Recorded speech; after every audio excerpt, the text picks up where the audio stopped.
Hi, my name is Antoine and I'm a shamanic healer and ceremonialist. Today I wanted to carry on with this series of videos on shamanism basics, and today I thought it would be interesting to speak again about ancestors and also about the dead. In the previous video on ancestors I mentioned ancestral healing. One thing I didn't mention was the importance of ancestors as living resources, living forces, supportive forces in any animistic culture or in the experience of life of any person in an animistic culture. Some of us in kind of more modern environments and settings and understandings still can feel or can envisage that there is support from the ancestors. Certain families have very strong traditions of honoring their ancestors, you could say, for example, as military families or families of artists, where a strong strain of qualities or talents is still going on. Usually this is also done through semi-conscious or unconscious ritual, through certain using certain elements in the house, through paintings, through mentioning the ancestor when one is using a certain room or certain object.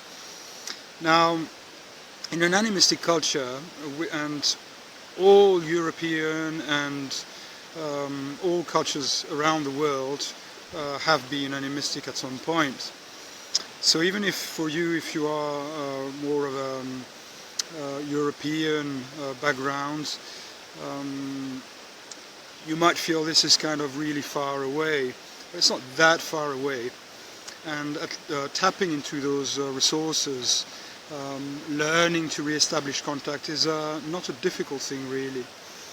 So in an animistic culture, the ancestors are honored.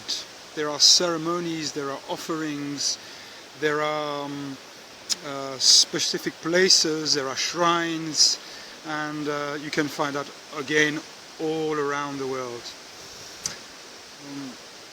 Now, the revival of certain, for example, Celtic traditions, or so Neo-Celtic traditions, Neo-Norse, Neo-Iberic cultures, and animism, they're gaining strength. So the rituals, some of them have been inspired by other cultures, and it's a good thing to get inspired or maybe learn in another culture and then apply this to your own ancestry. Some people may mention this is appropriation. I think appropriation is really using another person's culture and pantheon without possibly having the proper authorization. I don't think everyone should actually stick to his own ancestry. If you are drawn, some people are very strongly drawn, for example, to Tibetan Buddhism. Some are drawn to the Native American plains culture, medicine way, or animism and healing tradition. And I don't think that's a wrong thing. I think consciousness is evolving, and who's to say you don't have that kind of memory, possibly even in your ancestral, but on other levels, you could say karmic levels. This I'd have to explain more, because I think it's a more complex concept than one can envisage. But who's to say you don't have a life, as a Tibetan Buddhist? So as long as you approach those traditions and learn from them and get the proper authorization to practice them, I don't think that is appropriation. Now, even if you are very strongly drawn to a tradition that apparently is not linked to your ancestral background, I think it's still important to honor your ancestral heritage. I think it's still important to find out more. I think it's still important to kind of be able to find if this is still something harmonious that you could benefit from, and possibly affect also the repairs if, for example, your tradition has been in a way traumatized, and then be able to draw from those gifts and strengths. So in an animistic culture, the ancestors are a living force.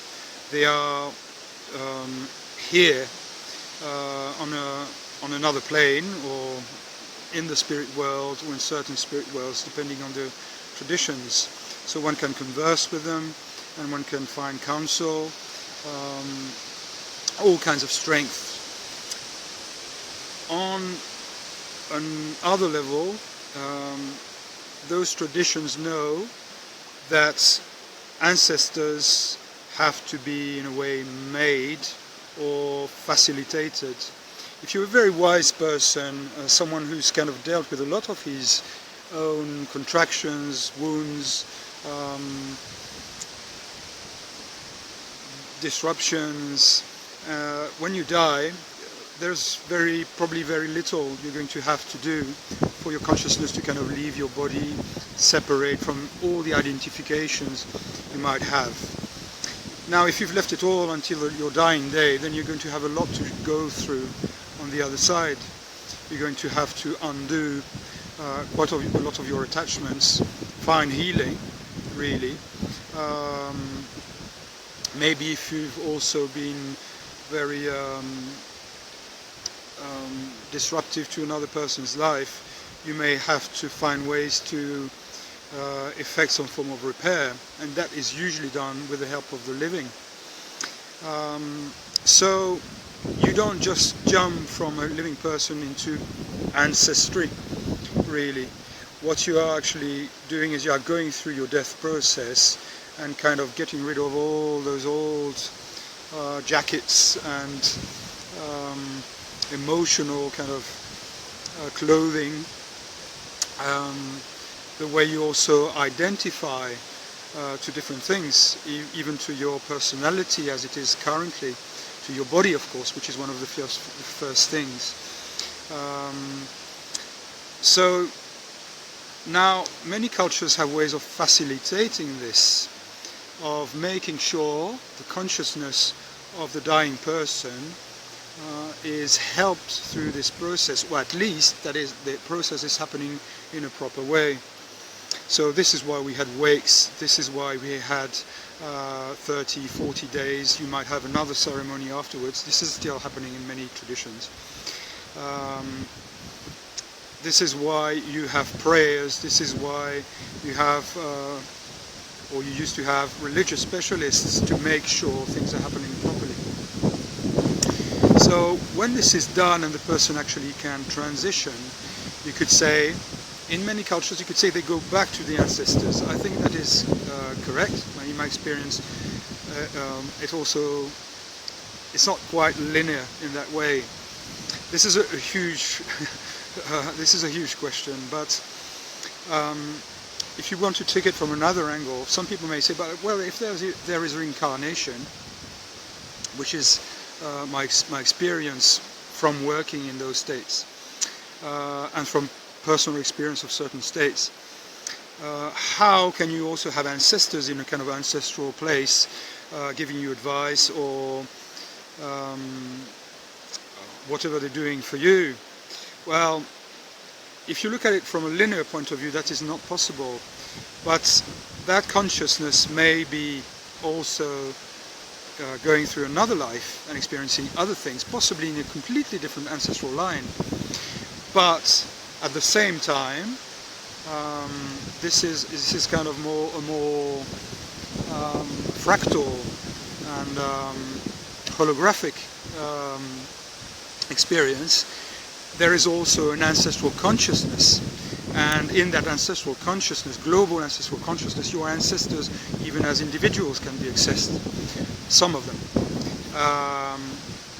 So it's happening at the same time. It is not possible when you think of time as a purely linear thing. When you enter in the spirit world, or you enter certain states, you will find time is not a linear thing.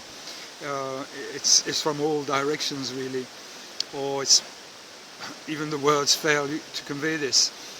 But so this, in a way, in a very brief and condensed way, this explains why you can have all those different aspects of human consciousness happening at the same time. So certain cultures don't have that concept of, for example, reincarnation at the same time as the ancestral aspect, that you're just going back into the ancestral realm and maybe coming back again. Now, in all cases, they make sure people die properly and access the ancestral realm in a proper way. This is done through ritual, this is done through listening, this is done through community.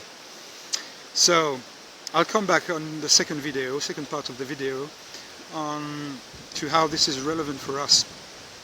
Blessings.